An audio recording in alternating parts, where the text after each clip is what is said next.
everyone, welcome back to my YouTube channel. So in this very video हम सारे के सारे जो मेरे फ्रेंड्स हैं वो are looking forward to crack judicial services और मे बी उन्होंने जुडिशियल सर्विसेज को क्रैक कर भी लिया है of their respective states.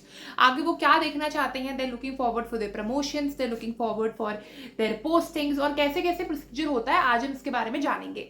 So the very first thing जो आज हम समझेंगे इज दैट एक मेट्रोपॉलिटन कोर्ट और डिस्ट्रिक्ट कोर्ट्स में फर्क क्या होता है. सो आप देखिए metropolitan courts as the name suggest it's basically established there in the metropolitan regions, right. ये आपको सिर्फ मेट्रोपॉलिटन एरियाज में मिलेंगे और पूरा का पूरा मेट्रोपॉलिटन एरिया इसके अंदर आता है. हाउएवर जब हम डिस्ट्रिक्ट और ये सेशंस कोर्ट में लोगों को डिफरेंस नहीं मालूम होता. सो district court is something which deals with only civil matters. However, sessions court is something which deals with criminal matters exclusively. तो हमारे सिविल है एंड हमारे पास क्रिमिनल है, ठीक है. अब आप देखिए हमारे पास तो पॉपुलेशन के बारे में बात करते हैं कि कैसे हमने इन चीजों को बांटा है. देखिए मेट्रोपॉलिटन रीजन में ऑफ कोर्स पॉपुलेशन ज्यादा होती है एज कंपेयर टू कोई विलेज एरिया या फिर कोई स्मॉल टाउन वाला एरिया हो, है ना. तो मेट्रोपॉलिटन एरिया को देखोगे so the population of course is going to be more than 1 million that is more than 10 lakhs. However, when I talk about district and sessions court, जो हमारे civil और क्रिमिनल में होता है, it is established in those regions which have a population of less than 1 million or 10 lakhs. Again, smaller towns और cities में located होते हैं. आपके डिपेंड कर सकता है कि सबसे पहले आप किधर जाओगे, मेट्रोपॉलिटन में जाओगे, डिस्ट्रिक्ट में जाओगे. अब हम समझेंगे कि एक्चुअली में ट्रैजेक्टरी कैसी होती है करियर की जब आप एक मेट्रोपॉलिटन कोर्ट में होते हैं. तो मेट्रोपॉलिटन कोर्ट में ऑफ कोर्स दो ब्रांचेस होते हैं, एक सिविल भी होता है और एक क्रिमिनल भी होता है, ठीक है. क्योंकि बड़े बड़े एरियाज में भी तो सिविल और क्रिमिनल वाले मैटर्स होंगे ना. तो सबसे पहले कोर्ट्स स्मॉल कॉजेज होता है जो सबसे नीचे होता है. उसके बाद हमारा आता है सिटी सिविल कोर्ट्स जिसके ऊपर होता है अगेन ऐसे ऐसे आपकी हायरार्कीज जाती हैं. देन आप बिल्कुल जो नीचे से आप स्टार्ट करते हो एक क्रिमिनल वाले साइड में मेट्रोपॉलिटन में, you start with metropolitan magistrate class 1. अब मेट्रोपॉलिटन मैजिस्ट्रेट क्लास 2 भी होता है but usually state to state area to area देखा जाता है कि वो एरिया कितना बड़ा है, क्या उधर नीड है कि मेट्रोपॉलिटन मैजिस्ट्रेट क्लास 2 को रखें या फिर नहीं. तो this is going to be class 1. इसके नीचे क्लास 2 भी हो सकता है. Then you have chief metropolitan magistrate and उसके ऊपर यू हैव अ सेशंस जज. जब आप एक सेशंस जज वाली पोजीशन या फिर एक डिस्ट्रिक्ट जज या सिविल जज वाली पोजीशन पर आ जाते हो, finally you could be promoted to the high court level as well, but again that is too rare. अब आगे देखते हैं. अब हम बेसिकली समझेंगे कि जब हम एक डिस्ट्रिक्ट और सेशंस कोर्ट के बारे में बात करते हैं, मैंने आपके साथ डिस्कस कर लिया है, ये उन रीजन्स में होते हैं जहां पर स्मॉल टाउन्स होते हैं या स्मॉल सिटीज वाले रीजन में जहां पर population is less than 1 million, ठीक है.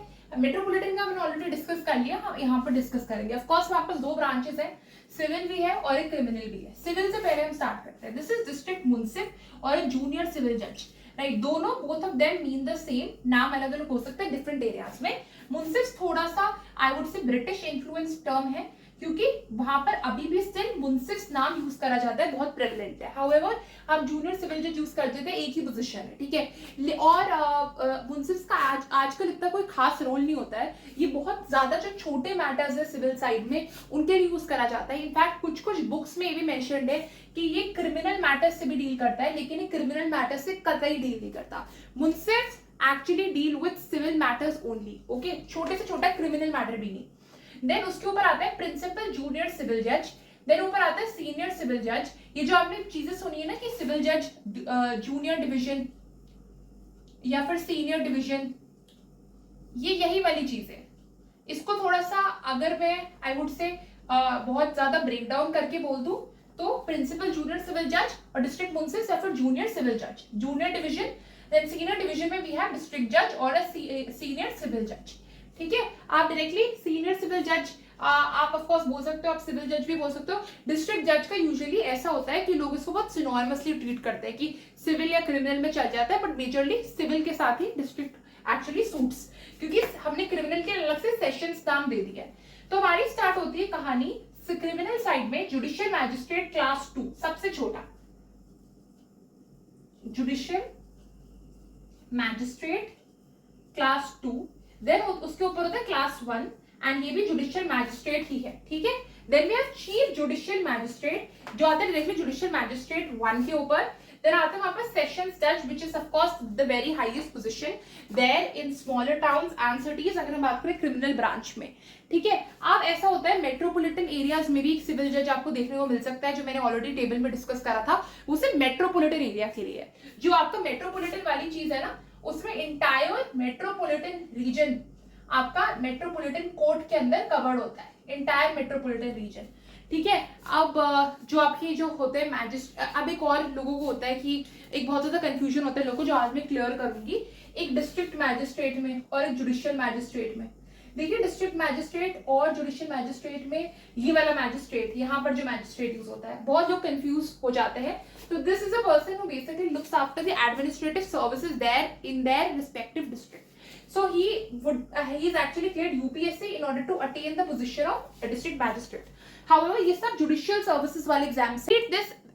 People are literally confused because they treat this really synonymously, district magistrate and judicial magistrate. इसमें confusion वाली कोई बात नहीं होती है. So I have dealt with this now. अब यहाँ से जब आप district level से जब एक high court जाते हो ना, that is a very very hefty task and not everyone is able to do that. मतलब rarely it happens.